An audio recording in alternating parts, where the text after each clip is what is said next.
പ്രിയമുള്ളവരെ, ഈ കഴിഞ്ഞ 1-2 ദിവസമായിട്ട് ഒരു KSRTC ബസ്സിനകത്ത് നടന്ന ഒരു സംഭവത്തെക്കുറിച്ചുള്ള വാർത്ത ഇങ്ങനെ കാണുന്നുണ്ട്. ജസ്റ്റ് നിങ്ങളിന്ന് കാണിക്കുക, അപ്പോൾ നിങ്ങൾക്ക് മനസ്സിലാകുന്നത് എന്താണ് ഞാൻ ഉദ്ദേശിച്ചതെന്ന്. 2-3 ദിവസങ്ങൾക്ക് മുൻപ് സമൂഹ മാധ്യമങ്ങളിലൂടെ ഒരു ദൃശ്യം പ്രചരിച്ചിരുന്നു. അത് വലിയ രീതിയിൽ വൈറലാവുകയും ചെയ്തു. ഒരു ബസ്സിൽ ഒരു 10-65 വയസ്സ് തോന്നിക്കുന്ന ഒരു വൃദ്ധനെടുത്തിരുന്ന് ഒരു പെൺകുട്ടി യാത്ര ചെയ്യുന്നു. ആ പെൺകുട്ടിയെ വളരെ മോശമായി ഈ വൃദ്ധൻ നോക്കി എന്ന് പറഞ്ഞ് ആ പെൺകുട്ടി അയാളെ താക്കീത് ചെയ്തു എന്നാണ് ആ പെൺകുട്ടി സമൂഹ മാധ്യമത്തിൽ പങ്കുവെച്ച ഒരു പോസ്റ്റിലോ മറ്റോ പറയുന്നത്. അതായത് ഇയാളുടെ കണ്ണ് കുത്തിപ്പൊട്ടിക്കുമെന്ന് പറഞ്ഞപ്പോൾ ഇയാൾ അവിടെ നിന്ന് എണീറ്റ് മാറി എന്നാണ് ഈ പെൺകുട്ടി പറയുന്നത്. പ്രിയമുള്ളവരെ, നിങ്ങൾ വാർത്ത കണ്ടു കാണുമല്ലോ. അപ്പോൾ എനിക്ക് പറയാനുള്ളത് ഈ 2 കൂട്ടരോടുമാണ്, സ്ത്രീയോടും പുരുഷനോടും. അപ്പം ഞാൻ ഉൾപ്പെടുന്ന ഈ സ്ത്രീ വിഭാഗത്തിൽപ്പെട്ടവർ മനസ്സിലാക്കേണ്ട ഒരു കാര്യമുണ്ട്.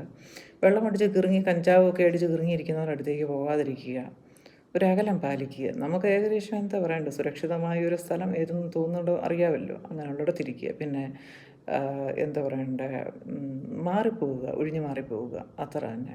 ഇതുപോലെ ഇത്ര ഇങ്ങനെയൊക്കെ വലിയ വാർത്തയൊക്കെ ആക്കിയിട്ട് ഇതിപ്പോൾ തന്നെ ആ സ്ത്രീയെക്കുറിച്ച്, ഇപ്പോൾ ഈ പരാതിപ്പെട്ട ഈ സ്ത്രീയെക്കുറിച്ച്, ഇങ്ങനെ വീഡിയോ ചെയ്ത ആ സ്ത്രീയെക്കുറിച്ച് ഒരുപാട് മോശമായിട്ടുള്ള ന്യൂസുകൾ വരുന്നുണ്ട്. ഒരു വെറുതെ ഈ ഒരു വൈറലാകാനായിട്ട്, അവരുടെ വീഡിയോ വൈറലാകാനായിട്ട് ചെയ്തതെന്ന് വരെ പറയുന്നു. ഉള്ളതാണോ എന്തോ ഈശ്വരനറിയാം. പിന്നെ പുരുഷന്മാരോട് പറയാനുള്ളത്, ഇതുപോലെ സ്ത്രീകളുടെ അടുത്തേക്ക് പോകാതിരിക്കുക.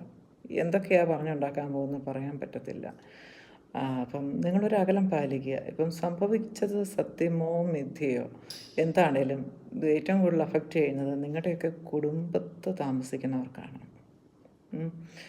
കുടുംബത്തുള്ള പെണ്ണുങ്ങളുടെ എല്ലാം അവരുടെയൊക്കെ അവസ്ഥ, അപ്പൻ്റെ ആണെങ്കിലും അമ്മയുടെ ആണെങ്കിലും എല്ലാവരുടെയും അവസ്ഥ വളരെ പരിതാപകരം തന്നെ. അപ്പൻ അല്ലെങ്കിൽ സഹോദരൻ പേരുദോഷമുണ്ടാക്കി കഴിഞ്ഞാൽ ബാക്കിയുള്ളവരെ ബാധിക്കും. അതുപോലെ തന്നെ അമ്മയല്ലേ സഹോദരി ഇങ്ങനൊരു സംഭവം ഉണ്ടാക്കി കഴിഞ്ഞാൽ ബാക്കിയുള്ളവരെ ബാധിക്കും. അപ്പം പരസ്പരം അകലം പാലിക്കുക എന്നൊരു കാര്യം മാത്രമേ ഉള്ളൂ. വെള്ളം അടിച്ചിരിക്കുന്നവരൊക്കെ കണ്ടു കഴിഞ്ഞാൽ നമുക്ക് തിരിച്ചറിയാൻ പറ്റും. അധികം അടുത്തേക്ക് പോകാതിരിക്കുക, ഒഴിഞ്ഞു മാറിപ്പോവുക. വെറുതെ ഇങ്ങനെ ഓരോ വാർത്തയൊക്കെ ഉണ്ടാക്കിയിട്ട് എന്ത് നേടാനാണ്? ഇതൊക്കെയാണോ വൈറലാക്കാൻ പറ്റുന്ന സംഭവങ്ങൾ? ഇതൊക്കെയാണോ വൈറലാക്കാൻ? ഇഷ്ടം പോലെ കാര്യങ്ങളുണ്ട്, അതിന് നട്ടല് വേണം എന്ന് മാത്രം. ഇങ്ങനെയുള്ള അല്ലറ ചില്ലറ കാര്യങ്ങളൊക്കെ എടുത്ത് വൈറലാക്കിയിട്ട് നിങ്ങൾക്ക് എന്ത് കിട്ടാൻ?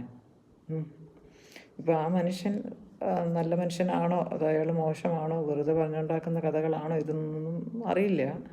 എങ്കിലും നോർമലി തോന്നുന്ന ഒരു കാര്യമാണ്. പരസ്പരം ഒരു അകലം പാലിക്കുക. അന്യ സ്ത്രീയോ പുരുഷനോ ഒരു അടുപ്പത്തിലേക്ക്, ഒരു സാമീപ്യത്തിലേക്ക് പോകാൻ ഇടവരാതെ നോക്കുക. അതായിരിക്കും ഉത്തമം.